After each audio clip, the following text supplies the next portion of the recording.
Muito bom dia, vamos lá então começando essa sexta-feira, 1º de setembro, que seja um mês produtivo para todos nós. E 9h38 da manhã, logo depois que saíram os dados da economia americana, que era o mercado que o mercado mundial mais esperava. É por isso, eu acho que vale a gente falar um pouco mais sobre isso, porque movimenta o mundo como um todo. Ontem saíram dados do PCE, que é a leitura de inflação principal ou a preferida do Banco Central americano. No mês teve uma alta de 0,2%, em linha com o que o mercado esperava, e a inflação cresceu 3,3%. Ao analisar o núcleo da inflação, quando retira o preço de alimentos e energia, veio uma alta de 4,2%.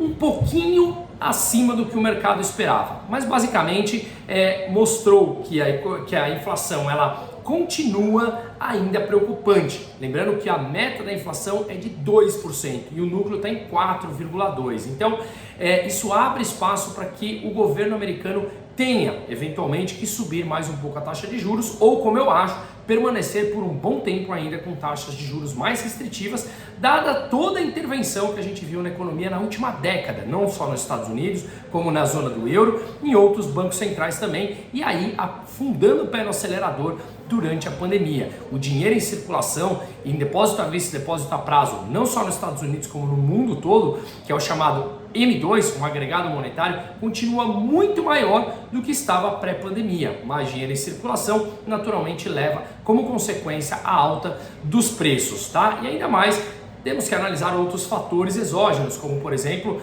a taxa, as commodities, se elas continuam a subir, né? Se de repente Rússia e Arábia Saudita continuará restringindo a oferta de petróleo, isso pode inevitavelmente levar a uma alta dos preços, e o petróleo é um componente importante na inflação como um todo. Mas como veio esse dado de payroll, que é o mais esperado pelo mundo? Pois bem, taxa de desemprego subiu de 3,5% para 3,8%.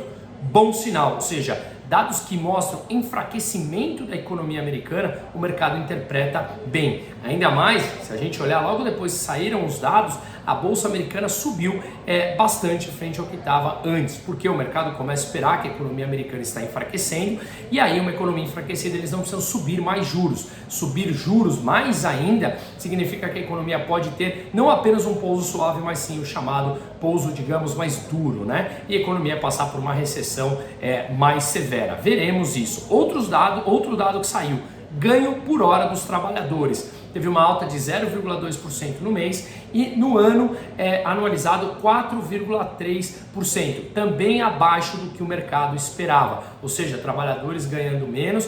Tem dados também, além desse do payroll, mostrando que as demissões nos Estados Unidos estão em alta também, e aí isso começa a mostrar enfraquecimento do mercado de trabalho. E o Banco Central sim quer enfraquecer a economia americana, dito textualmente pelo seu presidente Jerome Powell. E aí, por fim, o último dado do payroll é abertura de vagas de trabalho. Abriram 187 mil vagas de trabalho no mês de julho.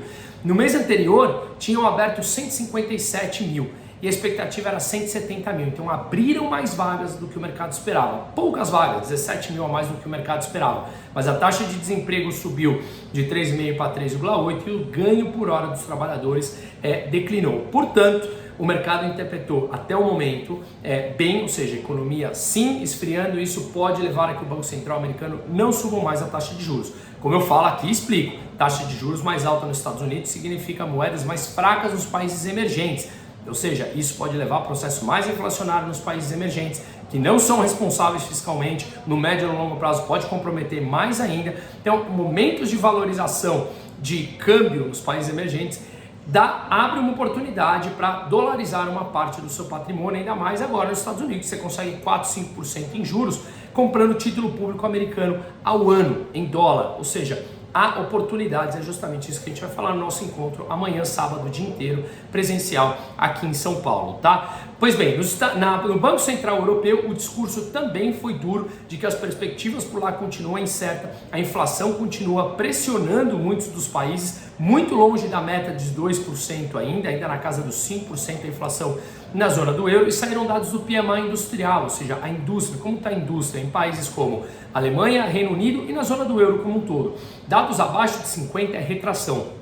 Dos 3 dados que saíram, todos ainda continuam muito abaixo de 50, tá? Então, de novo, na Alemanha e no Reino Unido ainda pioraram no mês. Na zona do euro teve uma leve alta, mas ainda muito longe dos 50, na casa dos 43, 44, mostrando ainda a retração na parte da indústria da zona do euro, enquanto a inflação continua mais alta, portanto eles sim deverão subir mais a taxa de juros. E no Brasil, ontem foi um dia realmente de aversão ao risco. Como eu venho falando há dois anos, como eu venho falando desde as eleições aqui, esse governo vai entregar um resultado muito aquém do que se espera no orçamento. No médio e no longo prazo, o problema de dívida brasileira já está contratado e ele vem se agravando, ele irá se agravar. No curto prazo, eles injetam dinheiro, oferecem juros subsidiados, fazem discurso para baixar a taxa de juros, podem ir colocando pessoas para tirar a independência do Banco Central, mesmo que de forma indireta, colocando seus diretores mais alinhados à sua política ideológica, mas no médio e no longo prazo, esse problema já está contratado, a dívida brasileira já irá crescer, já vem crescendo. Então o meu ponto é, o orçamento e o arcabouço fiscal, eles não param de pé, eles aumentam o endividamento público, é uma questão de matemática.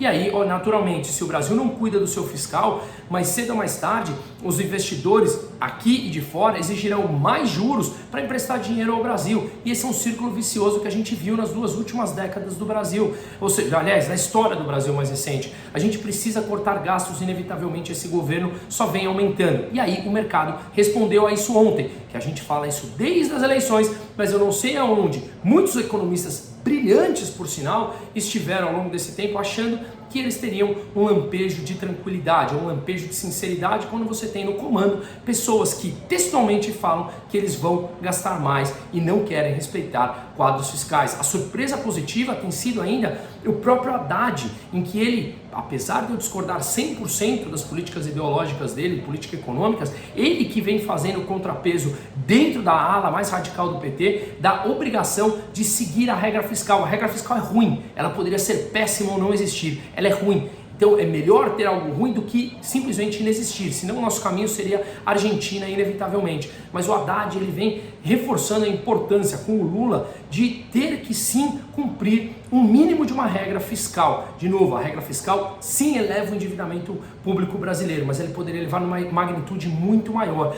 Então vamos lá, o que o mercado respondeu a isso? Basicamente, a taxa de 10 anos do Brasil, a taxa de juros de 10 anos do Brasil subiu 23 basis points, ou seja, 0,2% apenas em um dia, isso é muito, tá? A NTN-B longo, ou seja, o título público brasileiro atrelado à inflação, pagou ontem, no auge desse estresse, IPCA mais 5,65.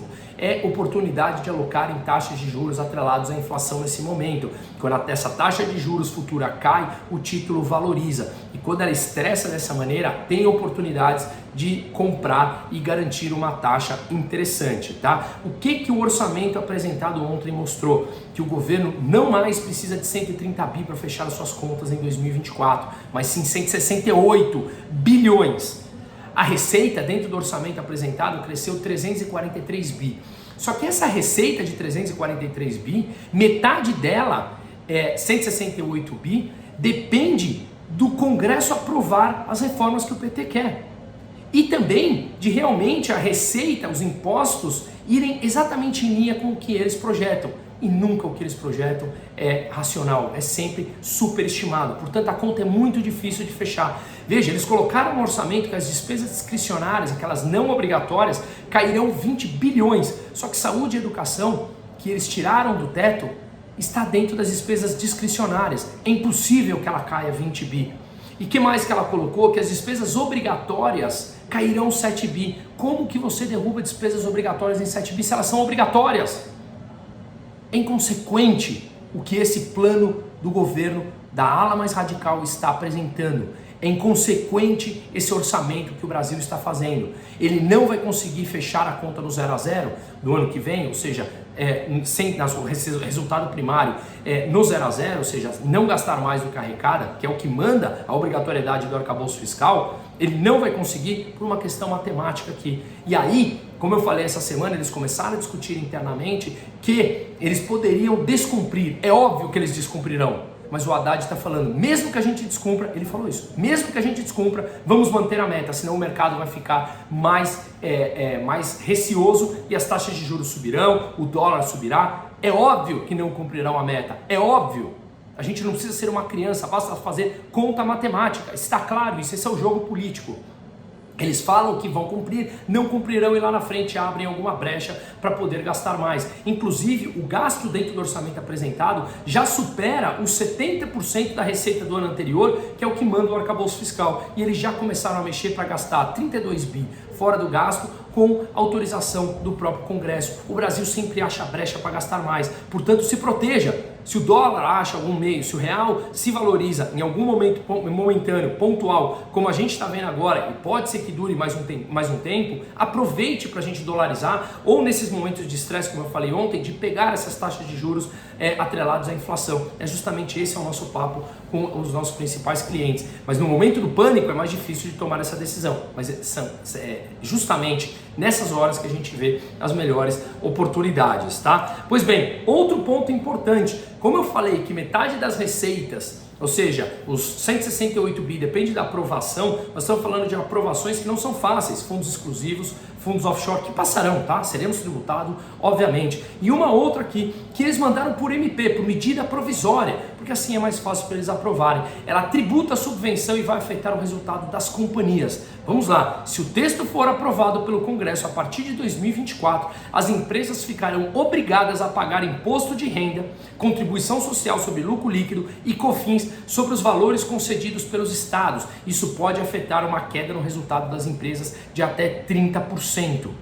Até 30% no resultado das empresas. Isso não é brincadeira. Além de tributação mais da pessoa física, isso vai inibir o consumo, isso vai frear o PIB em algum dado momento no médio prazo. Atenção a isso, se proteja agora. Aqui não é questão ideológica, isso aqui é papo muito mais técnico e econômico. E vale a pena essa discussão. Outra coisa que a Câmara fez foi aprovou a desoneração, manteve desonerado 17 setores da economia, lá aprovados na época da Dilma. 17 setores como têxtil, calçados, TI, call center, esses e tantos outros continuarão desonerando ou continuarão desonerados no pagamento de imposto na folha de pagamentos, tá? Inclusive o Senado tinha colocado que só os municípios até 142 mil habitantes pagariam alíquota reduzida, e agora a Câmara incluiu para todos os municípios, e isso tira a arrecadação do governo central em 7 bi. Então veja, eles precisam tributar novamente. O meu ponto é, eu sou a favor de não tributo, de impostos extremamente baixos, mas para isso você precisa ter um estado pequeno. O que o PT quer é estado grande e obviamente a gente vai financiar. Então as contas não estão fáceis de serem fechadas. Atenção a isso, isso se refletirá nos preços dos ativos no médio e no longo prazo, tá? Dentro desse orçamento de 2024, ela tem uma alta real de 1,7% das despesas e elevação dos investimentos, ou seja, mais gastos. Então vamos lá, nos 7 primeiros meses do ano, as contas ficaram negativas em 78 bilhões de reais.